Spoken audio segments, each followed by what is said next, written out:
내년까지도 비즈니스를 다 한다고 봐야죠, 전 세계. HBM 쪽은. 마이크론은 그쪽에서 후발주자고, 사실 하이닉스가 가장 오랫동안 해왔던 걸로 저 기억을 하고 있어요. 삼성전자라는 회사를 이제 하이닉스랑 구분되는 점에서 좀 본다고 하면요. 이 파운드리를 가지고 있기 때문에 조금 지켜볼 필요는 있다고 말씀을 드릴게요. HBM 당장 뭐 2, 3년 말고 10년 가까이 좀 5년, 10년 보고 싶다고 하면요. 저는 반도체 회사나 패키징 회사 뉴스도 좋은데 AI 기술들을 쭉 보면서 지금 여기 새로 나온 엄청 좋은 녀석이 니스나 그런 걸 볼 것 같아요, 저라면. 그 이런 TSB 기술이라든지 HBM 기술에서 그 우리나라 지금 뭐 삼성전자라든지 하이닉스 같은 경우는 기술적 수준이 지금 어느 정도까지 올라와 있습니까? 이제 이 두 회사가 사실 내년까지도 비즈니스를 다 한다고 봐야죠, 전 세계. HBM 쪽은. 마이크론은 그쪽에서 후발주자고, 사실 하이닉스가 가장 오랫동안 해왔던 걸로 저 기억을 하고 있어요. 최근에 삼성에서 HBM3E D램, 뭐 샤인볼트라나 그걸 공개를 했는데, 뭐 그 부분이 뭐 시장에서 뭐 새로운 특별한 부분들이 있는 겁니까? 어떻게 봐야 되겠습니까? 사실 그건 그냥 HBM 다음 세대니까 요 발언 자체는 뭐 이 제품이 나왔다는 것 자체 특별할 거는 없죠. 그냥 매해 새 제품 나오는 거니까. 근데 이제 저는 여기서 삼성전자라는 회사를 이제 하이닉스랑 구분되는 점에서 좀 본다고 하면요. 이 파운드리를 가지고 있기 때문에 조금 지켜볼 필요는 있다고 말씀을 드릴게요. 이게 아까 말씀드린 HBM은 제가 D램을 이렇게 위로 막 쌓은 거라고 했잖아요. 뭐 정확하게 밑에 이제 로직 다이라는 것도 있는데 그거는 빼놓고 이렇게 위로 쌓아갖고 요거를 이렇게 패키지로 만든 거에 가깝거든요. 근데 아까 제가 말씀드렸을 때 이 GPU라는 녀석과 통신을 하려고 이렇게 밑으로 막 간다고 했죠. 근데 이 다리가 몇 개냐면 2,000개가 넘어요. HBM4가 되면 GPU랑 연결돼야 될 다리가 2,048개인가 그렇고요. 그런 녀석이 6개, 4개 이렇게 붙어요. 그러면 GPU가 메모리랑 연결되는 선의 개수가 2048 곱하기 4 내지는 2048 곱하기 6이 되겠죠. 그러면 그런 식으로 한다고 하면 그 칩 하나 크기가 보통 이 GPU가 커봤자 가로 세로 2cm, 3cm 정도 되거든요. GPU 크기가.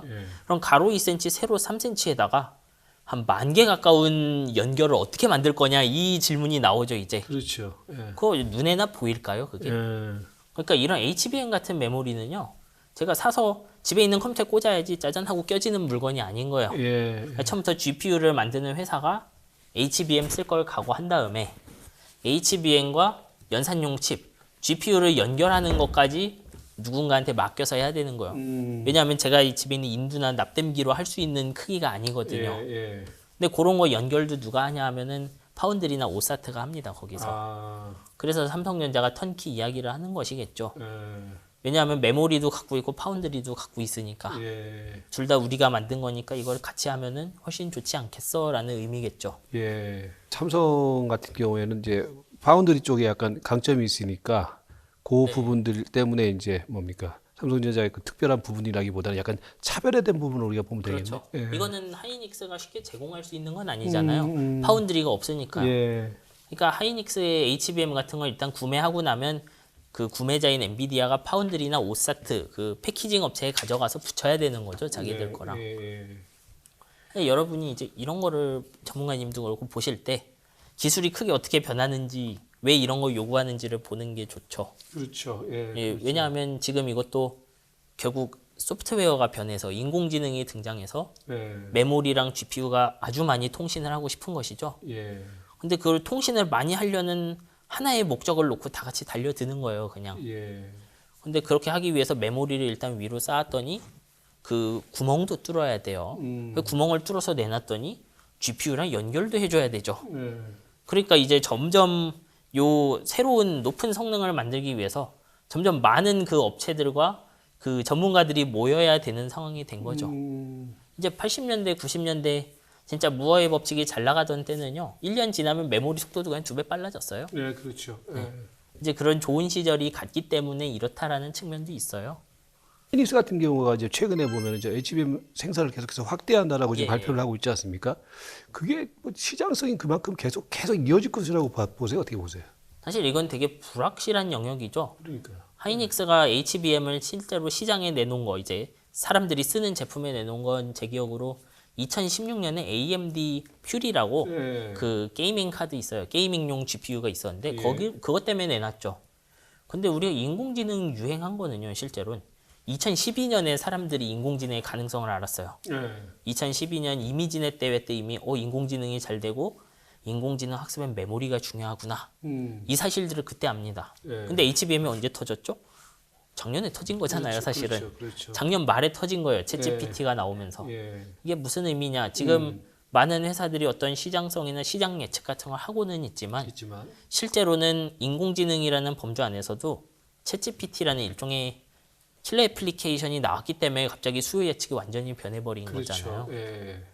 그래서 저라면 이걸 예측할 때는 큰 그림에선 TSMC가 보고 있는 파운드리 마켓.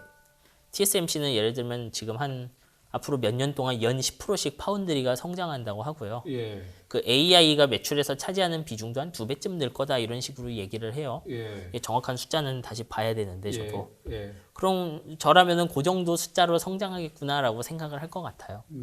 다만 이 예측은 이제 되게 어떤 중간값일 뿐이고 챗GPT의 예에서도 보듯 엄청 잘 되는 게 나오면 갑자기 확 클 수도 있고 그렇죠. 아니면 반대 방향 챗GPT랑 비슷한 수준인데 음.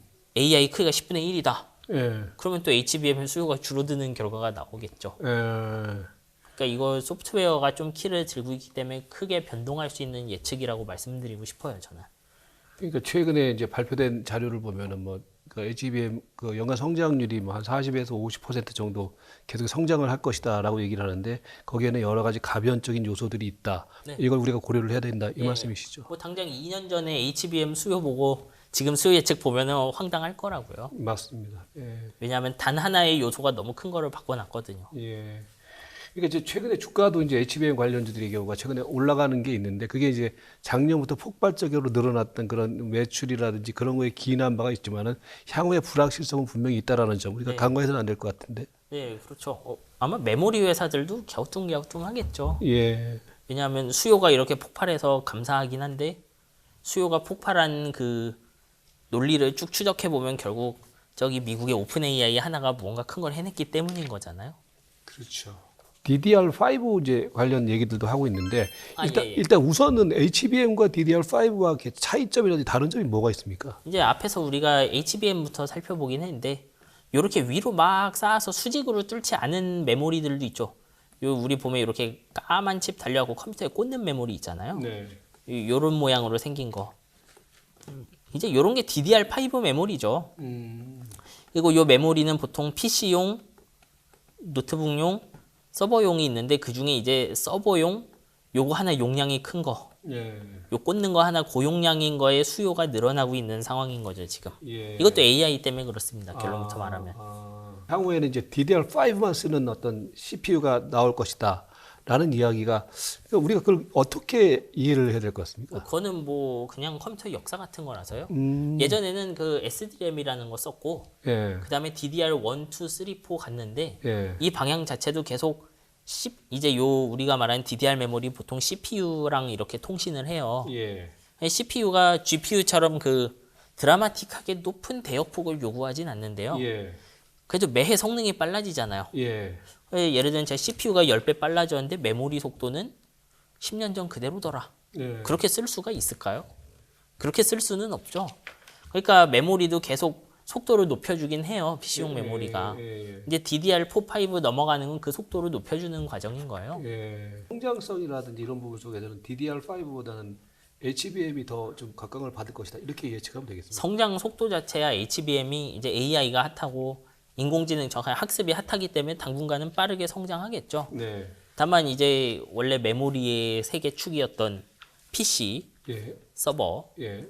그리고 모바일 쪽이죠. 예. 그 중에서 서버 쪽은 결국 AI랑은 같이 올라갈 거예요. 그러니까 같이 크는 관계라고 봐야 되겠죠. 예. 실생활에서 D램하고 HBM 이 성능의 차이가 우리 일반인들이 느꼈을 때 그 차이가 느낄 수 있는 사례 이런 것들은 어디서 느낄 수 있습니까? HBM은 이제 우리 일반인 컴퓨터에는 들어가지 않으니까 네. 실제로 느껴볼 일은 없죠.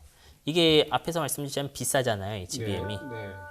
예를 들면 근데 이 스마트폰 하나가 100만 원인데 네. 안에 있는 메모리 가격이 8만 원이라고 해보죠. 네.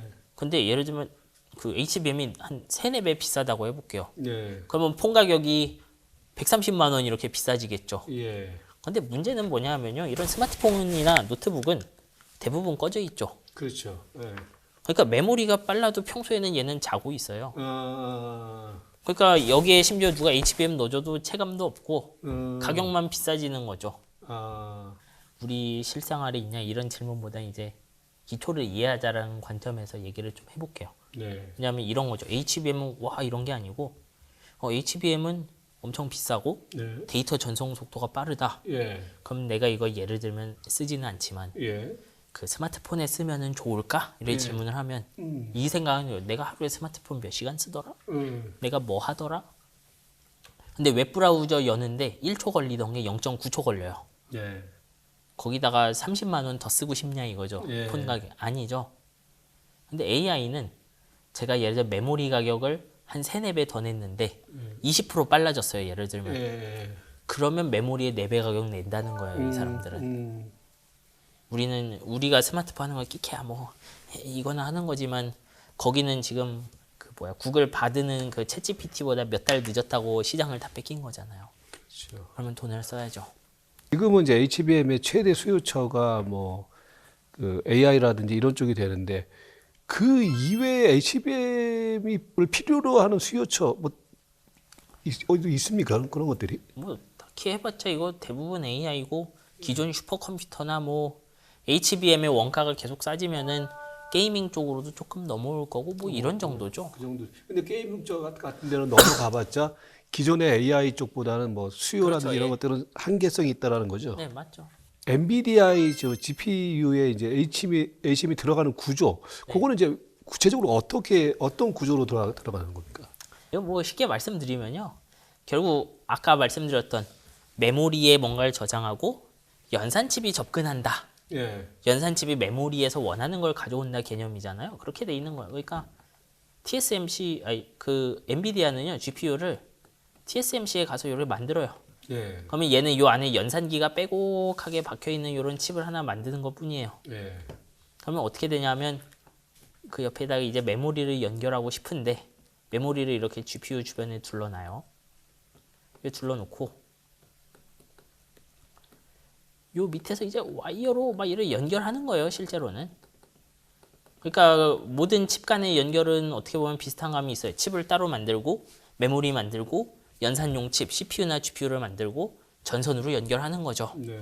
근데 이제 GPU 연결이 특별한 점은 이제 말씀드렸듯 이 HBM이라는 게 속도를 높이기 위해서 개별 선의 속도를 높일 수 없으니까 선의 개수를 늘렸다 그랬죠. 네.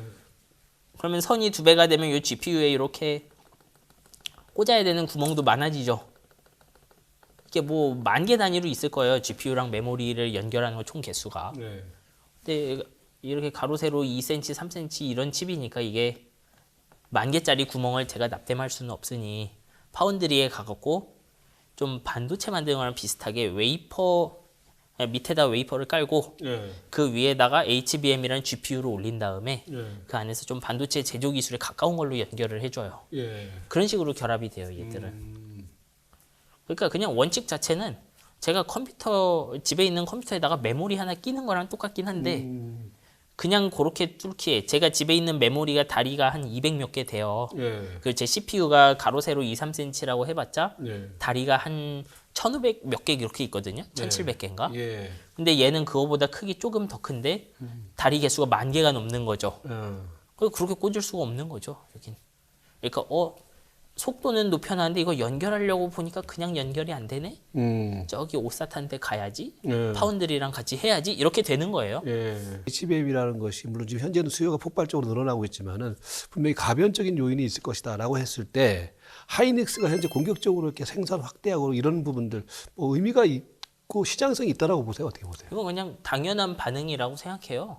이게 일단 말씀드렸듯 TSMC가 파운드리 2배 늘고 AI 매출 비중은 또 2배 정도 는다고 했으니까 네. AI 반도체 매출은 한 4배 가까이 나올 거다 이렇게 좀 추정할 수 있잖아요. 네. 10년 동안. 예. 그러면 적어도 TSMC가 아주 크게 틀리지 않는다는 전제하에서는 예. 몇 년간은 계속 투자를 하는 게 맞죠. 음. 이제 물론 왜냐하면 TSMC는 사실 세상 모든 팹리스의 그 수주를 받는 쪽이잖아요. 예. 그러니까 아마 TSMC가 생각하는 AI 반도체향 매출액이 거의 그 배수가 맞을 거예요. 예. 여기서 한 두세 배 상승한다고 하면 기술이 아주 크게 변하지 않는 이상 비슷한 크기로 늘겠죠. 예. 당분간은 아마 뭐 그렇게 갑자기 재고가 막 HBM 재고가 늘거나 하지는 않겠죠. 예. 다만 이게 2, 30년 갈 거냐? 그렇죠. 그건 완전히 다른 문제인 거죠. 그러니까 그 부분이 다른 문제죠. 왜냐하면 HBM 앞에 있는 시장은 이제 되게 다양하게 펼쳐질 수 있어요. 예를 들면 지금 하는 챗GPT 같은 게 정말 유행하고 예. 요 녀석이 우리가 크기를 줄일 수가 없는 녀석이다, 이 인공지능이. 예. 그리고 세상 여기저기 다 챗GPT 같은 걸 써야겠다. 예. 생성 AI도 쓰고 써야겠다라고 하면 HBM 수요는 계속 늘어날 수 있죠. 근데 항상 그런 곳 이런 기술 개발할 때 어딘가 청개구리가 있기 마련이에요. 그러니까요. 예. 나는 이런 거의 원가를 반으로 줄이고 싶어. 근데 AI의 원가를 반으로 줄인다는 거 결국 뭐겠어요? AI의 크기를 줄여서 학습 시간을 빠르게 하고 동일한 결과물이 나오는데 시간을 단축하겠다는 얘기죠. 그 챗GPT가 갑자기 성공했듯이 그런 어떤 크기를 줄이는 기술들이 상업성 있는 수준에서 성공하면 또 수요 예측은 확 바뀌는 거죠. 그렇죠. 그런 요소가 많다고 말씀드릴게요. 다만 지금은 아직까지 HBM의 어떤 그런 수요라든지 이런 것들이 아직까지는 초창기이기 때문에 그렇죠. 향후의 매출이라든지 이런 부분 속에서 우리가 현재 시점에서는 그다지 크게 뭐 걱정할 건 없다 이렇게. 예, 왜냐하면 후발주자들 입장에서 AI 하는 후발주자죠. 네. 일단 이 생성, 요 챗GPT도 그 언어를 생성하는 신경망이죠. 네. 생성 신경망이 되고 사람들이 관심도 많고 부가가치도 크다는 걸 알았죠. 예. 그러면 이거 뭐 연비, 가성비 따지기 전에 일단 기술을 따라가는 게 중요하죠. 그렇죠. 예. 앞으로 뭐 몇 년, 1, 2년간은 그런 시장이 펼쳐질 수밖에 없는 거죠. 예. 그러니까 앞으로 뭐 1년, 2년 뭐 이런 때에 생산을 늘려놓는 건 전 당연하다고 생각해요. 그럼 엔비디아 이외에 HBM의 수요자가 어디냐고 했을 때 뭐 컴퓨터라든지 게임이라든지 되겠지만 그거는 시장이 좀 예, 한계성 작죠. 있지 예. 않습니까? 그렇다면 엔비디아의 어떤 수요에 따라서 이 HBM의 향후의 어떤 성장 속도라든지 이런 것들도 약간 영향을 받을 수 있지 않을까? 뭐 사실상 그렇게 되겠죠. 네. 왜냐하면 다른 수요들로는 뭐 예를 들면은 그 인프라용 칩, 그 데이터 센터용 그 네트워크 칩도 수요가 조금 있고 뭐 인텔이나 AMD도 GPU를 하니까 거기도 수요가 조금 있긴 하죠. 하죠. 예. 근데 요 두 군데서 그 아주 드라마틱하게 좋은 칩이 나오지 않는 이상 어차피 그 엔비디아랑 비슷한 파일을 주고 받는 것이고 네. 뭐 극단적으로 AMD 같은 경우 엔비디아 시장 점유율을 차지하면은 TSMC 매출은 큰 차이 없을 거잖아요. 네. 결국 전 세계가 100개 GPU를 원하면 100개 GPU 원하는 것뿐인 거죠. 그렇죠. 그렇게 돌아갈 거예요. 다만 이제 과거에 이제 우리가 반도체 하면 이제 디램이 한 몇십 년 동안 예, 예. 매출이 이어졌던 것하고는 다르게 HBM 같은 경우에는 분명히 좀 시장의 한계성은 있지 않느냐 이런 것들 우리가 좀 계산해 넣어야 되는 거 아닙니까? 어떻습니까? 뭐 이거 되게 중요한 이야기죠. 네. 그러면 HBM이 계속 발전하면 예를 들면 극단적으로 스마트폰에 들어갈 거냐? 예, 그렇죠. 이거 안 될 거라는 짐작이 좀 되죠. 그렇죠. 왜냐하면 말씀드렸듯이 예, 예. D램의 제조 기술이 너무 빡세니까 예, 제조 원가를 패키징 쪽에 더 투자해서 예, 성능, 대역폭을 높이고 물리적 용량을 높인 게 HBM이거든요. 네, 그 달리 말하면 우리가 일반 소비자 디바이스에 넣기엔 비싼 물건이란 거죠. 그렇죠. 이 기술이 아무리 발전해도 기존 웨이퍼에서 D램 찍는 것보다 싸질 가능성은 없죠. 기존 찍은 D램을 합치는 물건이니까요, 예. 언제나. 그러면은 그런 쪽으로는 갈 곳이 없고 계속 성능 높은 컴퓨터를 요구해야만 시장이 그렇죠. 열리는 물건인 거죠. 예, 근데 만약 우리가 이런 시나리오도 생각할 수 있잖아요. 챗GPT가 나왔는데 예, 다음 버전을 이제 예를 들면 오픈 AI가 내놨어요. 예, 그래서 이제 AI를 3배 큰 걸 만든 거죠. 예, 그냥 HBM도 3배 필요하고 GPU도 3배 필요한데 예, 사람들 체감이 없어요, 해보니까. 그렇죠. 3배 키웠는데 뭐 오타를 좀 더 잘 잡네 뭐 이거밖에 안 돼요. 그러면 이것도 또 다시 절벽인 거죠. 그러면은 기존에 AI 크기를 키웠는데 되는 게 없으면 뭐하러 키우겠어요. 그러면 챗GPT 얘들 GPT-4에서 딱 멈추고 근데 제가 올해 산 GPU로 GPT-4가 학습되면 내년에 뭐하러 또 사겠어요. 있는 거 계속 쓰죠. 그러면 또 가다가 쭉 떨어지는 거죠. 그러면 다른 수요처를 찾아다니겠지만 역시 값싼 디바이스에는 팔 수가 없어요, 이걸. 뭐 그런 형태인 거죠. 그러니까 저는 메모리 회사들이 지금은 열심히 투자하지만 나중에 좀 보수적으로 접근하는 게 좋다고 생각해요. 그러니까 이제 아까 이제 얘기했던 거에서 다시 들어가면은 디램이라든지 이런 것들은 상용화, 대중화를 통해서 시장이 조금 지속적으로 나갈 수 있는 상황이지만은 HBM 같은 경우는 아무래도 수요차가 어느 정도 한계성이 있기 때문에 그렇죠. 지속적인 어떤 그런 그 성장 부분 속에서 분명히 의문이 있다. 예, 원래 메모리는 이 AI, HBM 쓰기 전만 해도요. 그냥 조금 빠른 성능에 용량이 2배씩 늘면은 여기저기서 사서 쓰는 그런 소모품에 가까운 물건이었어요. 이 메모리의 뭐 미덕이었죠. 지난 몇십 년 동안. 근데 이제 AI가 갑자기 높은 대역폭, 그것도 이제 한 20-30% 높은 게 아니고 갑자기 4-5배 높은 대역폭을 가져와. 대신 비싸게 사줄게라는 요청을 들으니까 원가를 확 높여서 제조하고 있을 뿐인 거죠. 큰 그림을 보면 그런 거예요. 안에서 뭐 우리가 TSV 얘기하고 밑에 뭐 로직 다이 얘기해도 되고 뭐 코스 뭐 이런 그 오사트에서 연결하고 이런 얘기들은 다 그런 부차적인 이야기일 뿐이고요. 실제로는 그냥 시장을 딱 놓고 보면 새로운 소프트웨어가 나왔는데 이게 그 메모리한테 대역폭을 엄청 많이 요구해. 그리고 그 높은 대역폭에 돈을 마구 내겠대라고 하고 있을 뿐인 거죠. 그래서 원가를 높이고 성능을 높이는 그 제조 기술, 정확히 패키징 기술을 쓰고 있을 뿐인 거죠. 과거에 이제 우리가 어떤 기술들이 있으면은 예.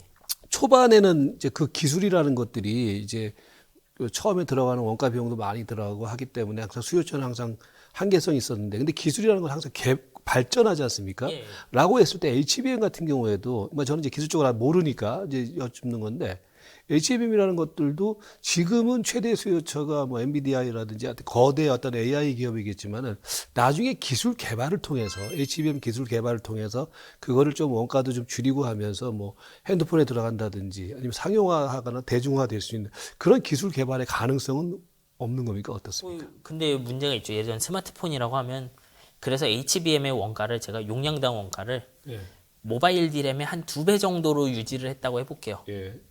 그러면 스마트폰 쓰는 사람의 체감이 뭐냐 이거예요. 그러니까 스마트폰이 어마어마한 메모리 성능을 요구하는 뭔가가 들어가지 않으면 HBM 자체는 의미가 없는 거예요. 그러니까 이 스마트폰 안에 HBM이 들어가야만 되는 엄청 좋은 게 있다. 그러면 제가 HBM 2배라고 했으니까 폰 가격 한 뭐 10% 정도 늘어나는 거 충분히 감내할 수 있죠, 사용자가. 예를 들어 HBM을 썼더니 한 배터리가 3배 늘더라. 그럴 리는 없어요. 메모리가 전체 뭐 배터리 사용의 몇십 프로 수준이니까. 그러면 쓸 수 있겠죠. 하지만 그런 것은 없고 이미 만든 디램을 쌓아 올려서 패키징하는 방식이니까 원가는 아무리 낮아져도 모바일 디램 정도까지도 못 간다는 거죠, 얘는. 항상 비쌀 게 확실한 녀석이고 장점은 대역폭인데 스마트폰에서 대역폭으로 얻을 게 없는 거죠, 제가. 그러니까 그쪽 방향은 기술이 발전해도 전 쉽지 않을 것 같아요. 근데 챗GPT가 갑자기 HBM을 했듯 뭐 누군가 하나가 스마트폰에서 어마어마한 거 하나 해내면 또 바뀔 수는 있어요. 말로는 그 게이밍이나 콘솔, 우리 그 플레이스테이션 이런 오락기에 들어가는 디램이 이제 HBM 가격이 충분히 싸지면 그런데 GDDR 밀어내고 들어갈 가능성은 있죠. 뭐 지금 가격엔 못 쓰겠지만 한 GDDR 대비 1.5배쯤 비싸다. 그럼 쓸 수 있다. 그런데 그렇게 했더니 제가 만든 오락기가 요만했는데 크기가 3분의 1이 줄었다. 이런 이득은 있을 수 있죠. 뭐 그 다음엔 뭐 서버용 RDIMM 이런 데 들어갈 건데 들어갈 수도 있죠. 정확하게. 그런 거는 크게 보면은 이미 있는 메모리 회사 시장을 조금씩 요거 줄이고 저거 늘리고 하는 모습에 가깝죠. 그러면 이제 향후에 뭐 흐름에 있어서 우리가 뭐 HBM이라는 것은 그러면 이제 아까 말씀하셨던 거를 좀 정리를 해보면은 단기적으로 한 10년 정도까지는 뭐 어느 정도 시장성은 있겠지만 그 이외에는 가변적인 요인들이 많다. 그런 관점으로 접근하는 게 맞다. HBM 당장 뭐 2, 3년 말고 10년 가까이 좀 5년, 10년 보고 싶다고 하면은 저는 반도체 회사나 패키징 회사 뉴스도 좋은데 AI 기술들을 쭉 보면서 지금 여기 새로 나온 엄청 좋은 녀석이 메모리를 적게 쓰나 많이 쓰나 그런 걸 볼 것 같아요. 저라면 요 기술 쓸만해 보이는데 근데 메모리 얼마 쓰지? 저라면 그런 식으로 접근할 거예요. 의외로 그렇게 찾은 거 하나가 시장 하나를 확 엎어버릴 수 있는 거거든요. 지금까지 HBM에 대해서 이제 살펴봤는데 사실 뭐 최근에 괴물 디램이라고도 얘기를 하죠. 근데 이제 그 부분들이 현재 뭐 시장에서 상당히 좀 각광을 받고 있는 상황인데 여러분께서 오늘 말씀드렸던 부분들을 잘 참고를 하시면서 현재 시점에서는 아무래도 뭐 시장에서 좀 뜨거운 감자이기 때문에 관심을 계속해서 집중할 필요는 있어 보입니다. 지금까지 반도체 전문가 정인성 작가였습니다. 네, 고맙습니다. 수고하셨습니다.